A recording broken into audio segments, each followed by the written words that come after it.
Sir आपका बहुत बहुत स्वागत है।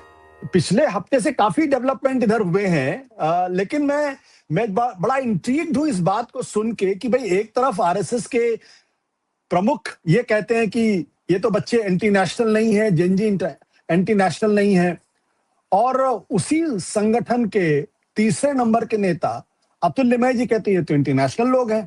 तो ये द्वैत क्यों, ये विरोधाभास क्यों है सर? नहीं, आपने देखा होगा कि मोहन भागवत जी बच्चों से बात कर रहे थे तो कोई बच्चा ही वहां पर जिसको आप बोलते हैं जन जी का बात कर रहा था अपनी भाषा में, और उसी भाषा में उन्होंने उनका जवाब भी दिया। मैंने पहली बार देखा संचालक कोई बीते सालों के अंदर कि उसी की भाषा में उनको जवाब दिया रहा हो।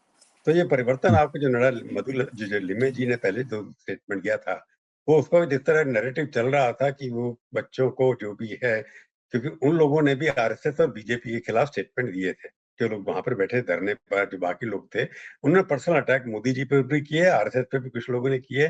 तो जो आरएसएस के नंबर 3 नंबर 4 के लिखता है, तो उसका जवाब उसी भाषा में उन्होंने दिया।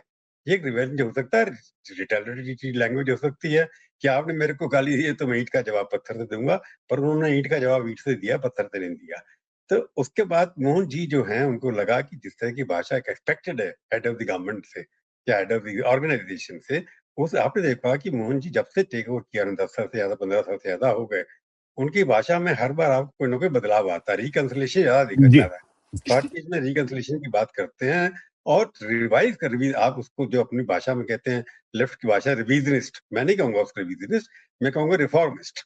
उनकी भाषा हमेशा ये रही है आरएसएस की तरफ से कि हर इश्यू को सुनते हैं, उसके बाद रिफॉर्मिस्ट लैंग्वेज में बोलते हैं, जो कोर उनकी जो बिलीफ है उससे ना कॉम्प्रोमाइज करें। सब बच्चों को एंटी नेशनल कह देना, ये इसके अंदर पूरे पुराने किस्म के आरएसएस के लोग कह सकते थे, परंतु नए किस्म के आरएसएस लोग जो इतनी 100 साल की आरएसएस हुई है, उसके अंदर कई चीज देखी होगी। हिंदू की डेफिनेशन भी वाइडन हुई है।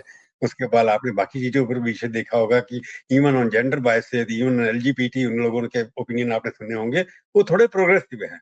तो उसको आप देख के उसी परिप्रेक्ष्य में देखें कि किस तरह से रिफॉर्मिस्ट लैंग्वेज में, रिकंसिलिएटरी लैंग्वेज में मोहन भागवत जी बात करते आ रहे हैं पिछले 10 साल से। ये उसी कड़ी में उन्होंने एक्सेप्ट किया, और आज से 3 साल पहले भी शायद वो उसी प्लेटफॉर्म पर गए थे, ये दूसरी बार गए हैं। इस बार जेन जी क्योंकि एक फैशनेबल वर्ड हो गया है, तो उसके परिप्रेक्ष्य में उनसे सवाल पूछे गए थे, तो जेन जी से जोड़ा गया था। तो उन्होंने कभी भी किसी एक व्यक्ति को, कभी एक समुदाय को, इंक्लूडिंग मुस्लिम को, अगर आपने मोहन भागवत जी के लेक्चर सुने होंगे और आप सुनते रहे होंगे, क्योंकि आरएसएस को आप बड़ी क्लोजली फॉलो करते हैं, उसके अंदर आरएसएस के मोहन भागवत जी ने किसी एक कम्युनिटी को एंटी नेशनल कहा हो तो मेरे को याद नहीं है। अगर आपको याद है तो आप कोट कर सकते हैं। हालांकि नहीं, आरएसएस बिल्कुल नहीं, बाकी बिल्कुल लोगों ने नहीं। एंटी नेशनल वॉक का राष्ट्रवादी हैं, बाहर से पैसा आता है, हर तरह की जगालियां देते हैं, जो आरएसएस के जुड़े हुए हैं, जो पुराने जुड़े हुए हैं, या बीजेपी के लोग हैं, सेकेंडर लेवल पे जो लोग हैं, यानी कि जो ऑफिस बेरर नहीं है या छोटे ऑफिस बेरर हैं, वो उस तरह की भाषा का प्रयोग करते हैं। अनुराग ठाकुर से लेकर के आप कुछ भी कह सकते हैं, परंतु मोहन जी की भाषा में मेरे कोई भी इसके अंदर कोई भी ऐसा लगता नहीं है। क्योंकि अगर हम मोदी जी से पहले पिछले हफ्ते में डिस्कशन की थी कि मोदी जी ने कहा था कि मैं बच्चों को माफ करता हूँ, उनके पर्सनल बिलीफ में था, परंतु उन्होंने भी बच्चों को एंटी नेशनल नहीं कहा कहीं पर भी।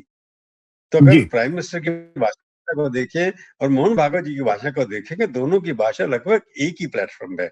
जिसे आप कई बार बोलते हैं कि हम, वो जो बच्चे आजकल करते हैं, नई लैंग्वेज है ना उनकी, सिंगल लैंग्वेज, ऐसे ऐसे करते हैं, जी मतलब we are on the same page. तो मोहन जी और जी मोदी जी ऑन द जी। सेम पेज है भाषा के अंदर। आप भी आप भी आप भी जेनजी की भाषा सीख रहे हैं। मेरा तो एक टीवी चैनल में बाकायदा जो है वो टेस्ट हो गया कि भाई ये शब्द का क्या मतलब है, ये शब्द क्या, इत्तेफाकी बात है, मैं पढ़ के गया तो इसलिए मुझे अंदाजा था, आशुतोष नहीं जी, तो ये मैं भी भाषा फेल हो जो है गया ना, उसमें। अब मैं कह रहा हूँ हाँ। ये दोनों में यही भाषा है, तो दोनों एग्री करते हैं, परंतु अगर ये भी करते हैं तो कहते नहीं, वी डिसएग्री। तो ये वाली भाषा नहीं हुई है, ये वाली भाषा ये, हुई ये वाली भाषा गई है।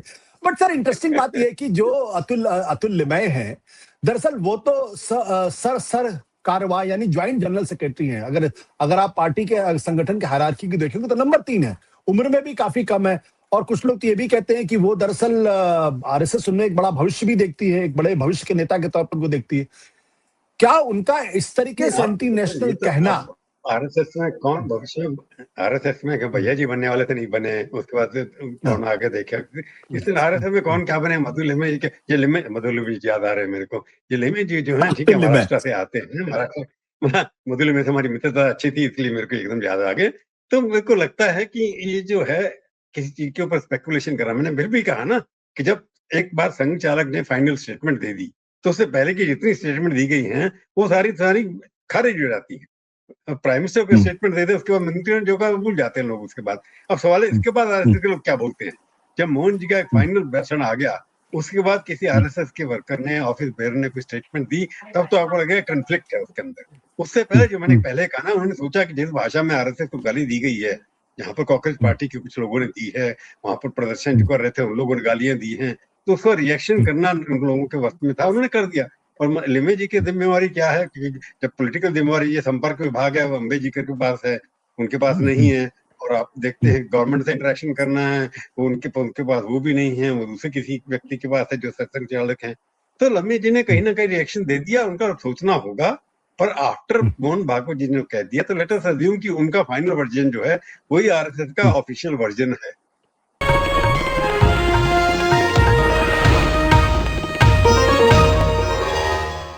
Copyright disclaimer under Section 107 of the Copyright Act 1976. Allowance is made for fair use for purposes such as criticism, comment, news reporting, scholarship, and research. Fair use is a use permitted by copyright statute that might otherwise be infringing.